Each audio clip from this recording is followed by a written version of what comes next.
Hello everyone, welcome back to my channel. ఈ వీడియోలో వచ్చేసి నేను డ్రెస్ మెటీరియల్స్ గురించి చూపిస్తున్నానండి. ఇవి నేను నందాలో తీసుకున్నాను, శోభాలో. మీకు నా వీడియోస్ నచ్చినట్లయితే ప్లీజ్ లైక్ చేయండి, షేర్ చేయండి and subscribe to my channel. ఇంకా ఈ వీడియో అయితే కంటిన్యూ అవుతుందండి.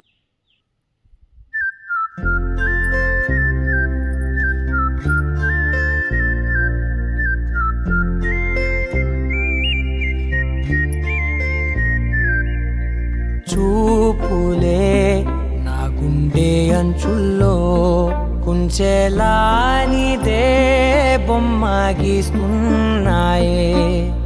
పువ్వులా నా ఊహల గుమ్మంలో తోరణమవుతూ నువ్వే నిలుచున్నావే. కొంచెమైనా ఇష్టమేనా అడుగుతుందే మౌనంగా నా ఊపిరే. దూరమున్నా చేరువవుతూ